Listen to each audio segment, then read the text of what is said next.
Welcome back to the Manor. Julian McBain here, and today we're going to be discussing the recent patch notes update in Palworld.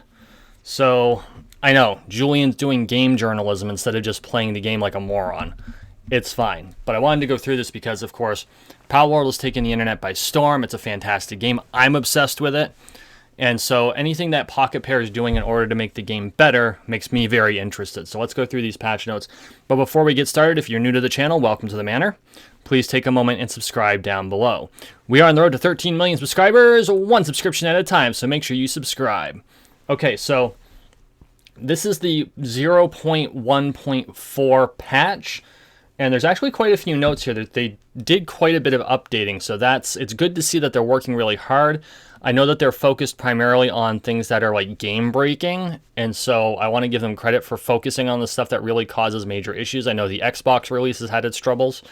So we're going to go through the patch notes and just see what they've implemented for this patch, and I'm really looking forward to what they have going on in the future. So to start, major fixes.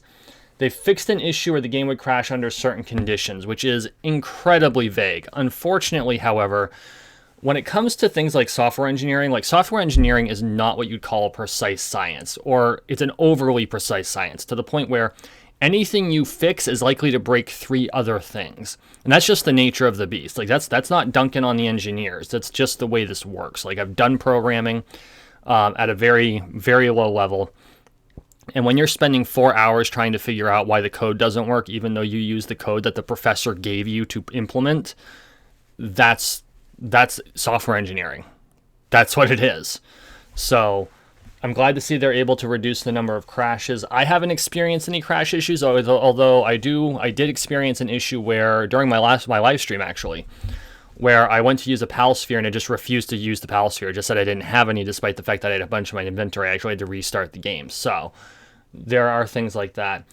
Fixed an issue where if another player's base PAL had HP 30% or less, it could be captured by using a sphere. So I know there's a lot of multiplayer going on. There's a lot of people playing on multiplayer servers. Not my jam, so you're probably not going to see much of that from me, at least in the short term. But that is an issue where if you have that someone can just steal your PAL from you. And then fixed an issue where enemy PALs would get stuck in walls due to charged attacks, which would be a major pain in the ass if you're trying to capture them. So clipping is always a major issue in new releases. I can think of some famous Bethesda games that have major clipping issues, like all of them. But the fact that they're trying to reduce clipping issues really speaks to the amount of work they're putting into the game. Implemented the first fix for an issue where the game would always crash and save data would be corrupted when the guild's total number of PALs captured reached around 7,000. The game no longer crashes even if the total number of captured objects exceeds 7,000. However, already corrupted save data will not be able to be recovered, which unfortunately that's the nature of the beast. We are continuing to work to fixing this issue permanently. So I didn't even know people had managed to get up to 7,000 PALs. Now, if you're in a guild and you've got like a large group of friends, like if I was the Russian Badger and had a whole bunch of people playing the game together, which I'm actually hoping that Badger and his friends do get into this game to play because that would be awesome. Then I can actually see where you could get 7,000 PALs. But even then, that's a lot of dedication in 2 weeks. Like, this game has been out for 2 weeks, and someone's already managed to go, or a group of people have already managed to go out and capture 7,000 PALs. Jesus. I mean, okay, there's a lot of people playing this game that are professional gamers. Like, this is their job. And kudos to them, first off, for turning video gaming into an actual job, but also because they were able to do that much work in such a short time. But that's amazing they were able to discover that bug in the first 2 weeks. Key configuration, added support for mouse side keys and numeric keypad in keyboard key configuration. This is a big win for people like me who use a Naga. Now, my Naga is actually tied to my main number keys, not to my number pad. And I do that on purpose for just such issues. But for those of us who do use mice with like a 10 key on the side, that's a major win. And then further improvements are currently planned, such as support for interact key configuration. I don't really know what that means. As far as I know, the interact key in this game is F. And so that's a big thing. But I don't really know what that means. So hopefully we'll figure that out in the future. Player issues. Fixed an issue where players on dedicated servers and co-op online were receiving damage twice, which is a pain in the ass, so I'm glad to see that they fixed that. But it looks like it was only on, like, online server. No, it's a dedicated server, so I wonder if that's single player. I'm not entirely sure. Specifications have been changed so that you can move at extremely low speed even when you have exceeded the weight limit. So this is something that is a huge quality of life increase. Not being able to move at all when you're overweight is a major issue. And IRL, you have to be significantly overweight before you can just not move. Like, you can always inch along until you reach a certain weight limit. Like, I have dragged a pallet jack with a pallet containing over 2,000 pounds worth of stuff. And it was slow going, especially since I did not want that thing getting too much momentum, because then I'd never be able to stop the damn thing. But, I mean, that's a lot of weight. So I'm glad to see that they were able to implement that patch. Players will no longer pass through walls when dismounting. Again, reducing clipping issues is always a win. Fixed an issue where capture power strengthened by Liftmonk effigies was reset when using memory reset drugs.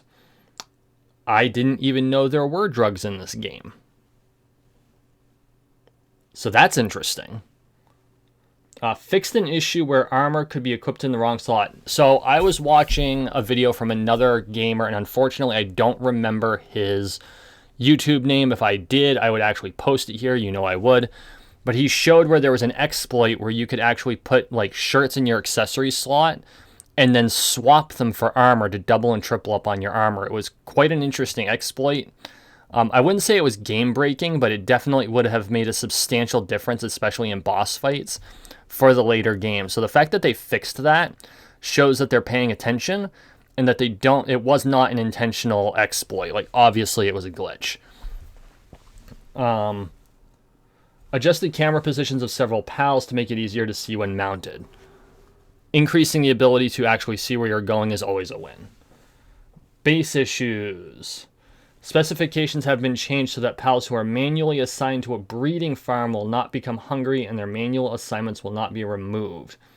So it looks like they were having issues where pals would become hungry while they're in a breeding farm, and it looks like they weren't able to go to if I'm reading this correctly, or the way this implies is they weren't able to go to a feeding box.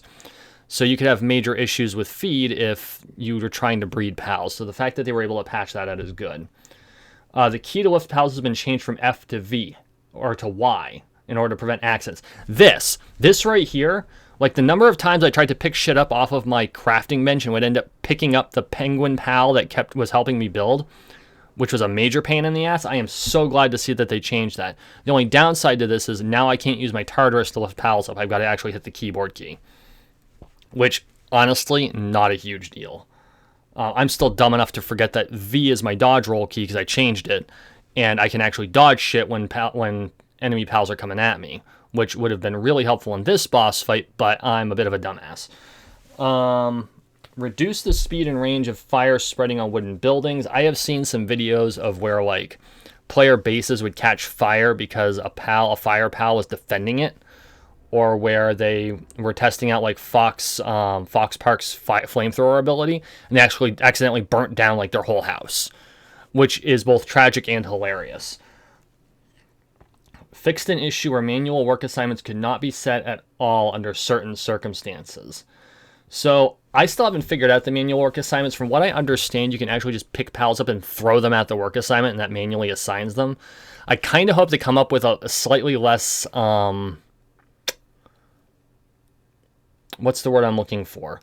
A slightly more finessed way of assigning things, where you, like, maybe you can, like, click on them and click, like in Fallout 4, as opposed to yoink, yeet, go do this. Although, again, it's hilarious that if you want someone to do something, just yeet them at the work.